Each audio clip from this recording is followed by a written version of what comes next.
doing this one. So what I thought I'd do is have a look at some of the statistics of the box.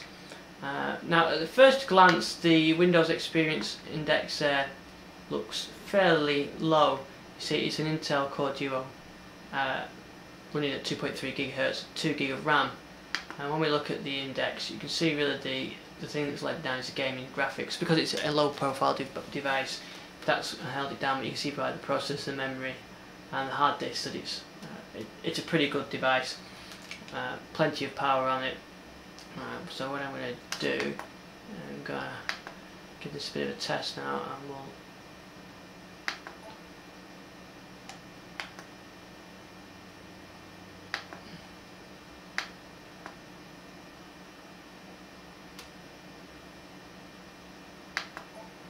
okay, we'll put this in a window and start the playback.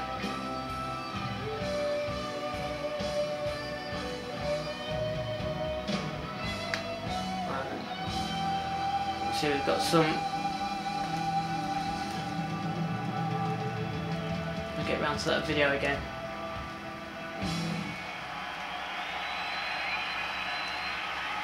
We've got some decent specification now, so I'm just downloading some. HD content to give that a try.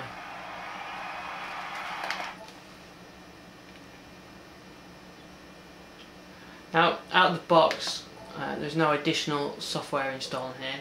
So what I'm going to do is I'm going to stick a DVD in and just see how that plays.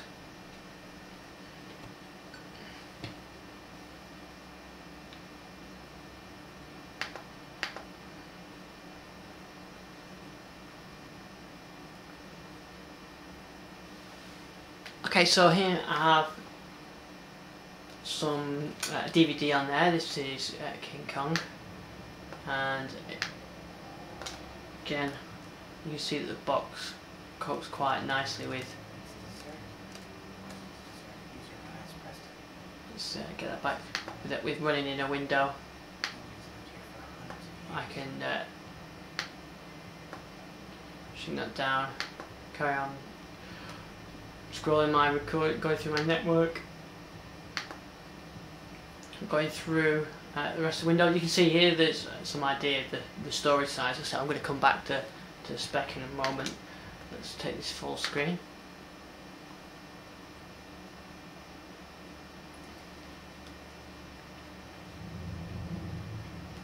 Now, probably a good example of the speed of the box if I do a little bit of skipping on here.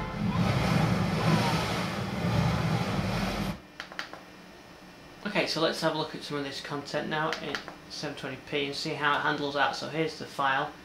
Let's fire that up. So first double click on it, fires up in Windows Media Player. So I'm going to try this in Windows Media Center in a moment, but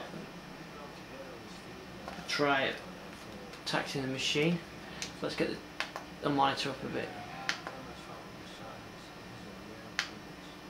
Okay, so we can see here it's using about 30% CPU. Let's take this full screen.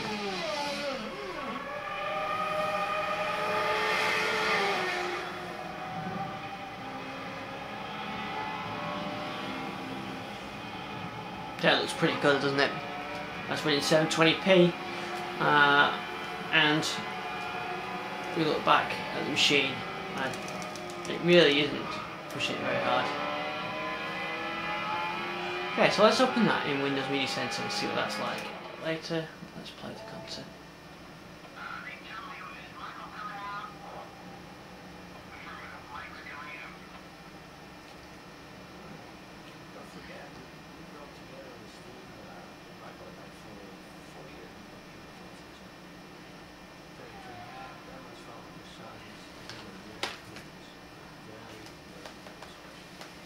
So it looks very nice, and the box is obviously pretty capable of running the HD content. Let's fire that up a little bit faster and see how it works at higher speed. Okay, so that was the look at Tenfold Media's Core 2 Duo Vibe machine. Price for that is from £949.95, available from 10foot Media's website, and a link for that will be in the show notes. I'll give you some of the specs of the unit as well.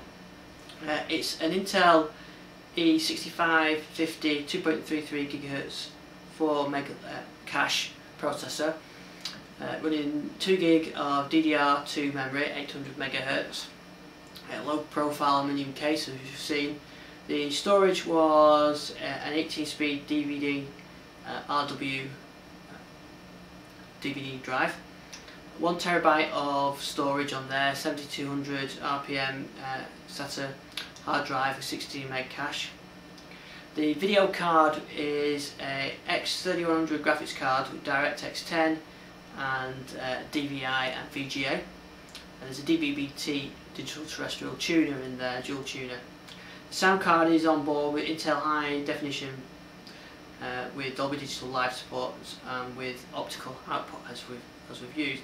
It comes with a Media Center remote control and IR Blaster, Windows Vista Home Premium, and you can get that in the box like that. So overall, my impressions are very nice case, nice design. I said that on the previous show. I've looked at case before. So it fits in nicely with my rack, my unit there. I normally use my Xbox to connect to the TV, but that's quite nice running there, and it's quite nice having the PC and having Windows running on there.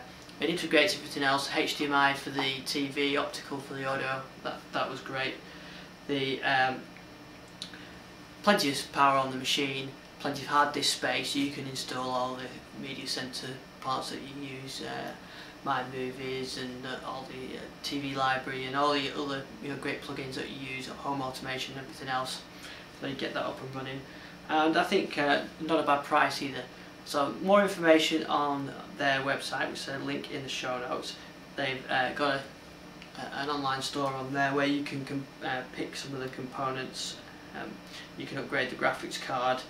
For example, you can go with the 8500 and NVIDIA 8500 GT for an extra £60, or a GTS for an extra £150, the 8600, and you can add the Microsoft wireless keyboard and mouse for an extra £30. So thanks for 10foot Media for lending me the machine. I hope you've enjoyed the video review. If you've got suggestions, comments, feedbacks for video reviews, give me a shout in at thedigital-lifestyle.com, and I'll see you around. Thanks for watching. thedigital-lifestyle.com. Live the digital lifestyle.